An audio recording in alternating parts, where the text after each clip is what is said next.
Chapter 34, Dreaded Albania. We walked up the wide steps and entered the simple white building that made up the Albanian border. A rotund patrol guard sat behind a long marble counter. A few old chairs were against one wall, a table with miscellaneous forms against the other.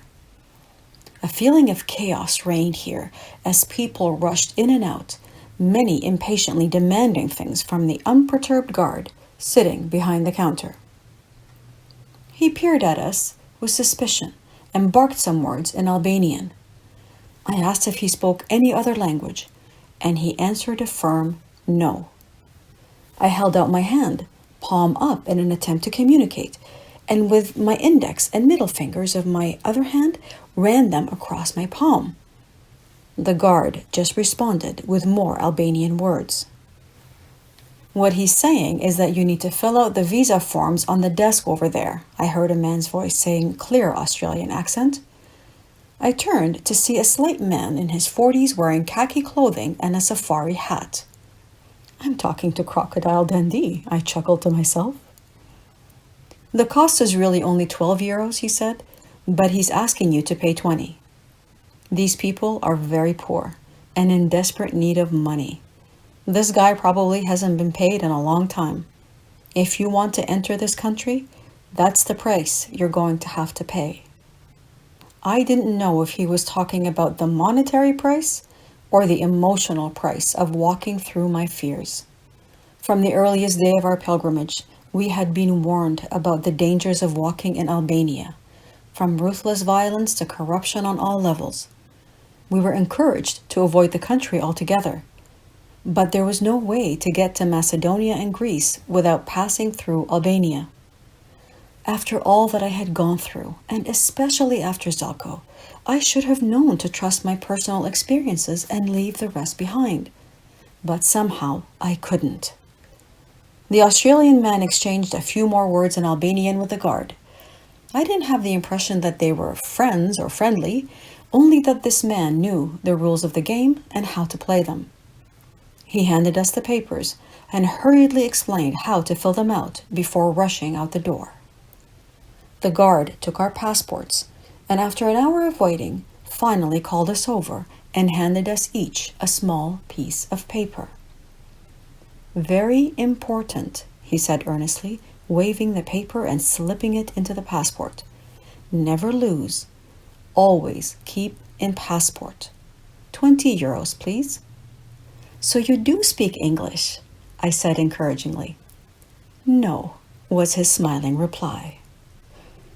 We paid the fee, and he stamped our passports. On April the 19th of 2002, we officially entered Albania. We started towards Baja, a town where the ever-resourceful Fra Ante had friends waiting for us. The road, narrow and uneven, was marked with huge potholes and looked like it hadn't been paved in years. There wasn't even a hint of a sidewalk, only a ditch separating the road from the scorched fields. Garbage littered the landscape and was pushed into piles every few hundred meters. The few buildings that we passed were bombed out or in desperate need of repair. It was a shock to see all of this, and harder still to believe that we were still in Europe. The people drove aggressively, honking and gesturing for us to get off the road.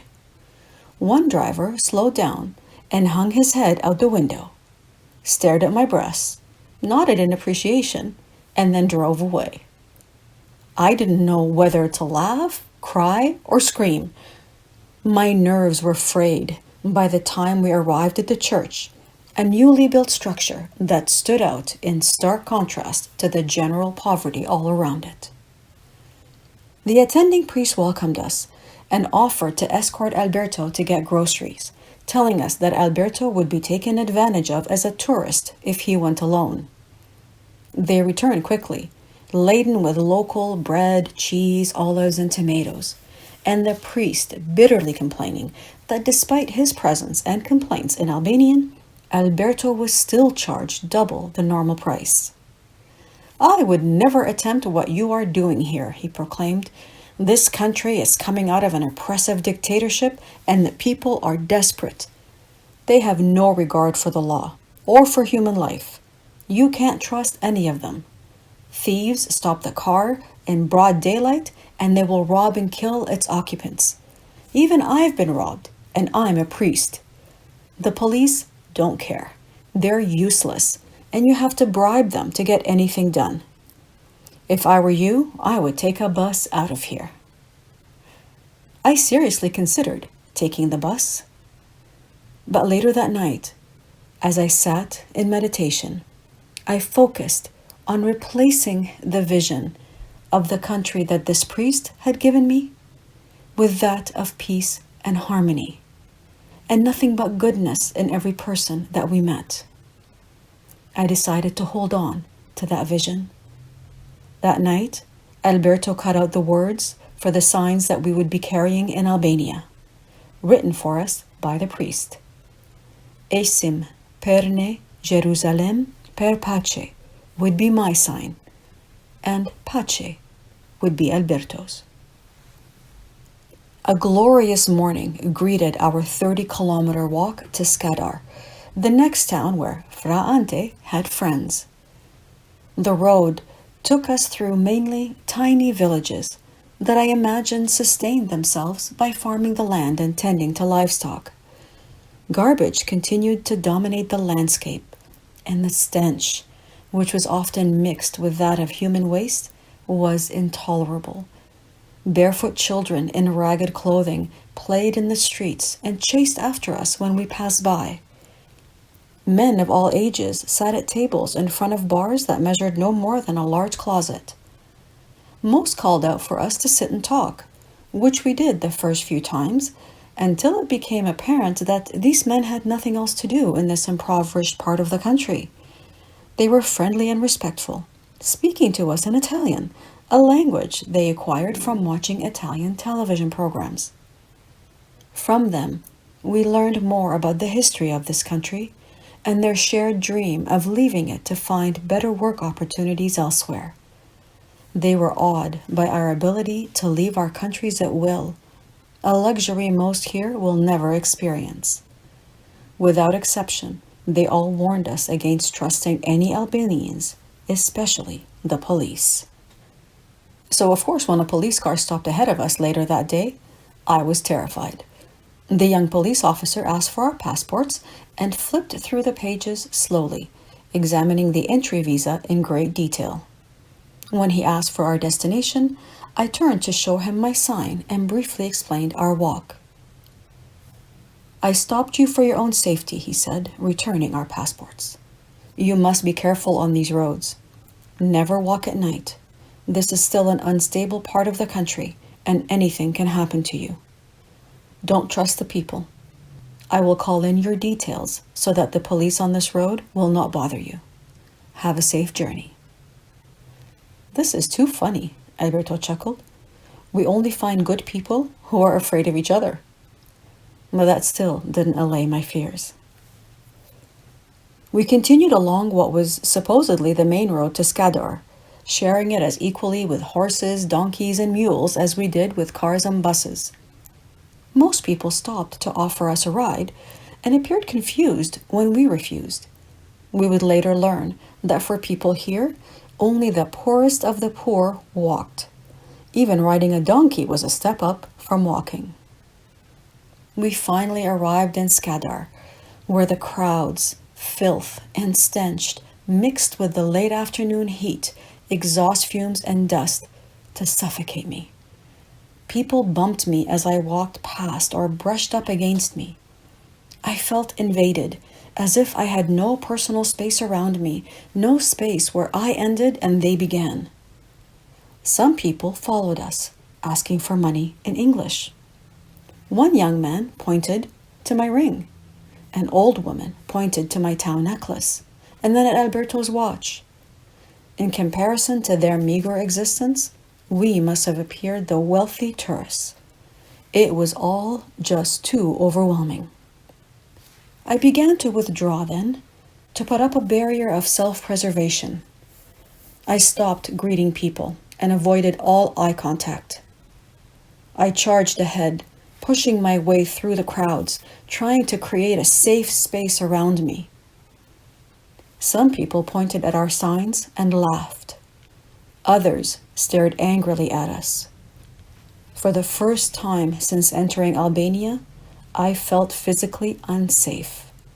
My fear mounted, and I found myself responding in agitation to some people, curtly telling them in English to get out of my way. "Hey, relax," Alberto said at one point, grabbing my arm.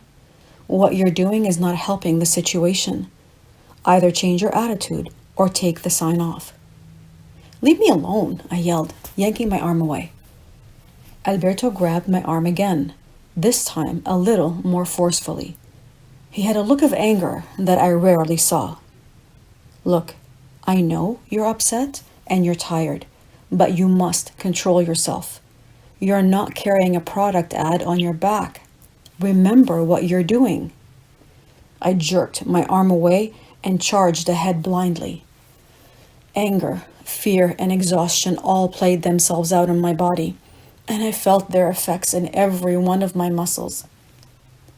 Alberto caught up with me and walked ahead, leaving me to follow him and to trust that he would find the Franciscan Monastery where we were expected. Atop a small hill it sat. With its lush trees and manicured gardens, it appeared as an oasis in that desert of a city. We were warmly welcomed and shown to a clean room with several beds, where I immediately dropped my backpack on the floor, yanked out my change of clothing, and headed to the showers. I stripped off my clothing and soaked them in the sink, watching with disgust the water turn black. I stepped into the shower, eager to wash away all the unwanted, both physical and non-physical, which had accumulated that day. The warm water cascaded over my head and shoulders, and then down my weary body. Its caress was warm and soothing, its whispers gentle and reassuring. My tears, too long held in, flowed freely. I leaned my head against the porcelain wall and began to weep. "I don't know if I can do this," I thought. "I don't know if I'm strong enough. It's only my second day here and I'm already biting people's heads off." Alberto's right. I need to get a grip. This is not my way, and certainly not the way of peace. I sat in the shower, drained on all levels. The gentle whispers and soothing caresses continued falling, more tender and real in that moment than the kindest mother. The waters washed away my failings that day, and by the time I came out, I was ready to try again. Leaves rustled gently in the refreshing breeze, while birds chirped happily, welcoming me in my renewal. Alberto had showered also, and together we went to join the monks who were expecting us for dinner. There, we met a Croatian priest named Marcelo, a short, burly man who reminded me of a pit bull. He listened with interest to our stories and seemed especially interested in Alberto's views of God and his experiences in Medjugorje. I still felt emotionally fragile and was happy to have Alberto lead the conversation while I sat in silence. When I mentioned my fears about walking in Albania, Father Marcelo said, "What you heard was true 5 years ago, but not today. I've been here 9 years now and lived through the worst of it. You can trust the people here. Albanians are some of the most generous and hospitable people in the world. Most have nothing, but will give you what little they have from the heart. I am telling you not to be afraid. You are safe here. If you need help, ask for it. They love to help." Father Marcelo spoke with a directness and an authority that I trusted, and I promised to heed his advice. With maps difficult to find, he sketched out a route that would get us into Tirana, the capital city, and pointed out the places where he had friends who would receive us. I went to sleep that night holding on to Father Marcelo's vision of Albania and trying to forget the trials of the day. Father Marcelo's map led us to friends in Bushat, Leje, and Lash, where we were readily welcomed. We met missionaries from around the world, Filipino nurses with their mobile hospital, and Indian monks representing Mother Teresa's work among the poorest of the poor, who were all working to rebuild Albania. Their humility, humanity, and love for the people truly touched us. We saw their spirituality, one that went beyond religious dogma, in action. I envied their passion and commitment, and hoped that being with them would rekindle that spark within me. But it didn't. With each passing day, I felt myself growing weaker. At one of our stays, we met a retired English gentleman named John, who coordinated humanitarian aid from the UK to Albania. John spoke at length about his many accomplishments and accolades, but never once asked about our journey. The few occasions that we did try to speak, his eyes wandered and he seemed uninterested in what we had to say, until he brought the conversation back to himself.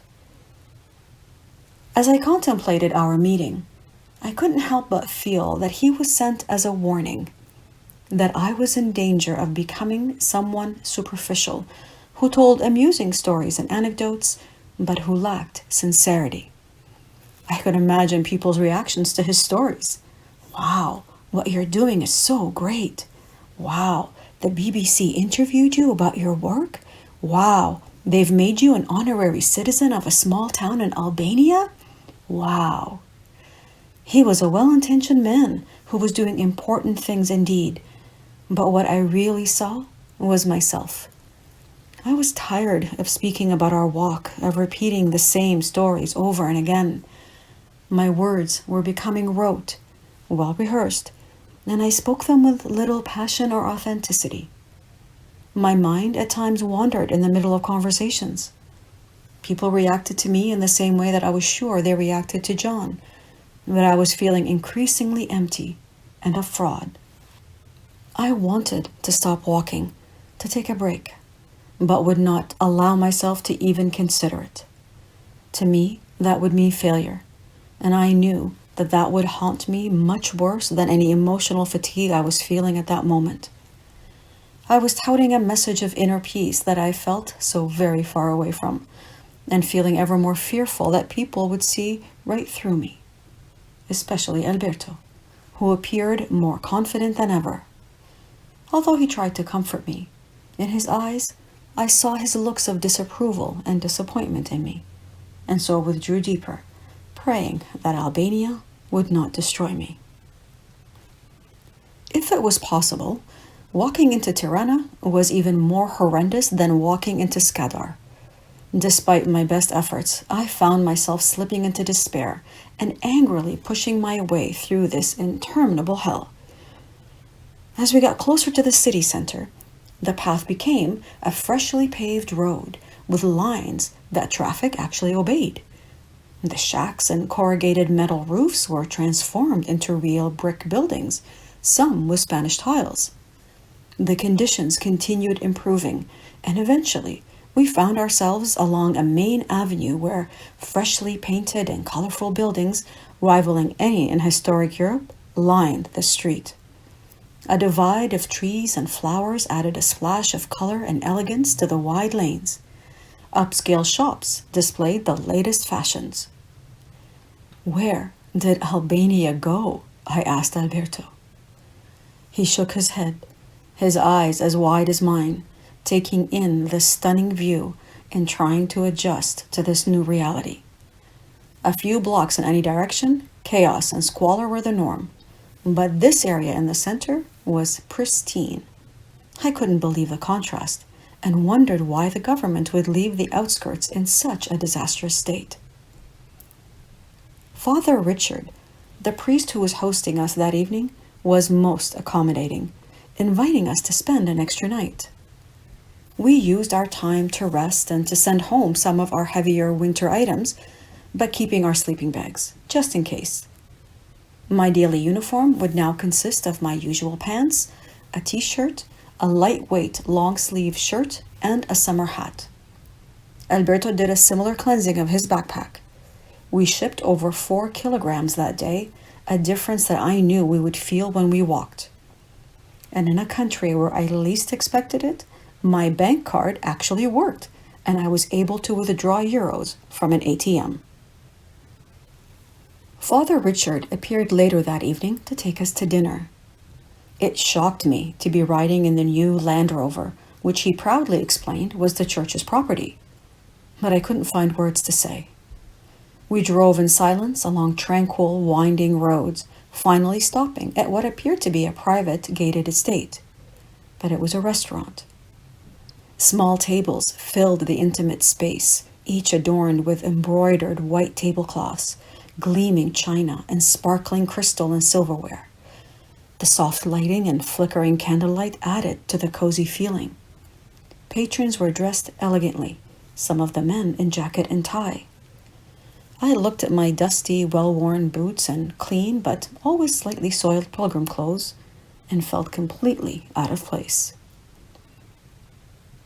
The seating host greeted Father Richard by name and led us to a table by the window.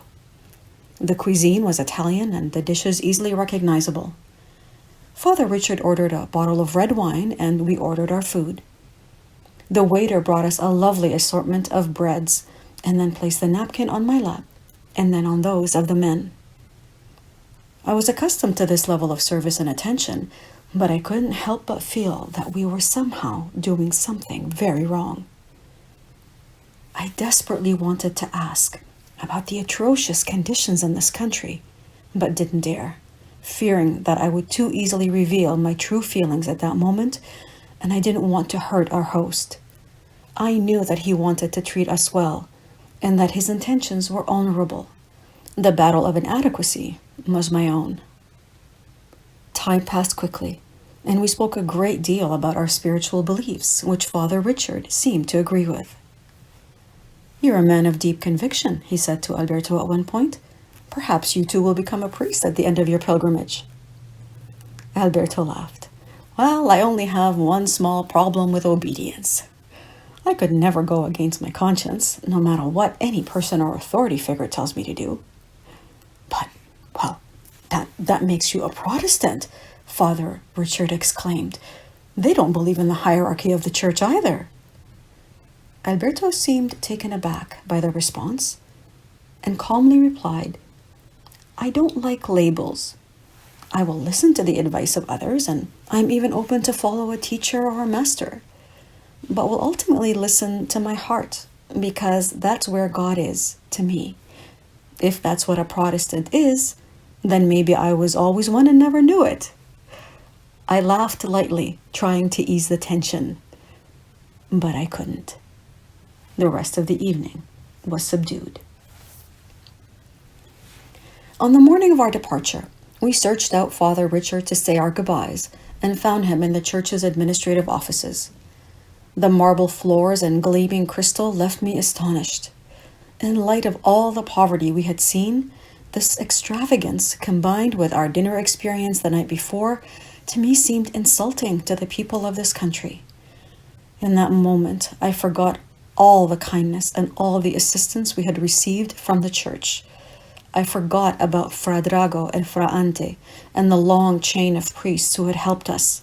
I forgot about the good they were doing and only saw the failures. I shared my frustrations with Alberto. "I'm the first to agree that you don't have to be poor to help the poor," he said. "I believe in helping others awaken their unlimited power to create abundance in their lives and to change their consciousness from poverty to wealth. But the church speaks of helping the needy and sharing everything with the poor. How can they live in such luxury when they're surrounded by so much misery and then preach that message? I don't get it." The contradictions that we were seeing, and worse yet, participating in, were causing both of us tremendous angst. We spoke more seriously about staying in hostels when we can find them and exploring other options for shelter. Alberto agreed. With that simple pronouncement, I felt a freedom that I had not felt in a long time. We continued eastwards, passing Eba, Elbasan, Librasht, and Prenias, the conditions improving the further east we traveled. One evening during those days found us in the company of 3 young evangelist missionaries. They had seen us on the road and invited us to have dinner with them. My patience with all things religious was already thin, and so I left it to Alberto to carry on the theological discussion they were eager to have. I did find it interesting to learn that evangelists didn't venerate Mary, as did the Catholics, and didn't believe that she was a virgin. They also didn't believe in the hierarchy of the church and allowed their priests to marry. What they fervently believed, however, was that Jesus was the only way to salvation, and they spent the better part of the evening trying to convince us of that. The one named Idona, the youngest and most passionate of the group, asked me directly why I believed peace was a choice when peace only came from God. I looked at Alberto with desperation. Of course, peace comes from God, he said. Everything comes from God, but he also gave us the free will to choose any path we wish to follow. So even if we walk paths where we are oblivious to God's existence, we can still find peace. Peace doesn't come from believing in God, but from loving ourselves and the world in the same unconditional way that he loves us. Alberto continued patiently with them as I slunk further away into the corner.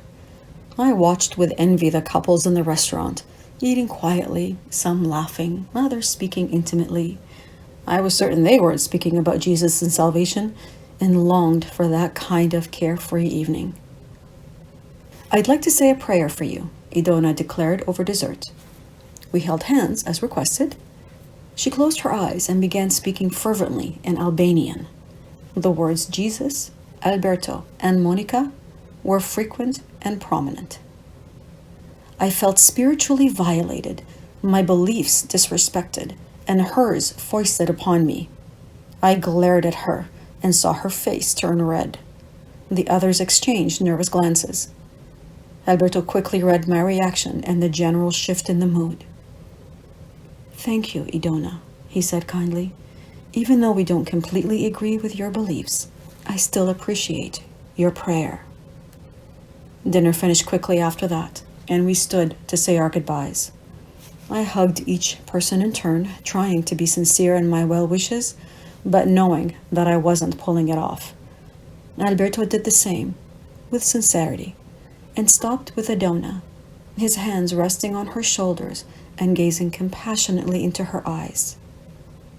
I don't want you to feel bad about your prayer this evening, he said. What you did was good, because above all else, I know that it came from love. Idona's eyes brimmed with tears, and I wondered if Alberto's last words had finally reached her. Alberto was a spiritual gentleman that night, and had treated them with a kindness and caring that went beyond anything that I could have mustered. I admired him deeply for being able to maintain his composure, and at the same time, never felt further away from him. Our last day in Albania was magnificent, with spectacular views of lush valleys and a crisp air that invigorated all my senses. I heard birds chirping and streams gurgling, all offering their farewell song to me. My excitement at leaving was tinged with the sense that I was somehow running away from the battle. Albania had pushed and tested me in ways I had never expected, and I was sad to admit that I had failed many tests miserably. I had left Croatia a celebrity, confident in myself, my walk, my purpose. Now I questioned everything and hoped that a new country with its different culture and ideas would inspire me with the love I once felt for this walk. It was the only way I knew of handling what I saw as a defeat. I was so emotionally despondent then that I didn't even stop to appreciate that none of the warnings about Albania ever materialized. The border patrol guard took our visas without comment and stamped our passports. We walked into the neutral zone. I did not look back. I never wanted to look back. However, the further I got from the border, the greater the nagging feeling that I had neglected to do something important, something that I had done consistently at the border of every country. I stopped and turned around.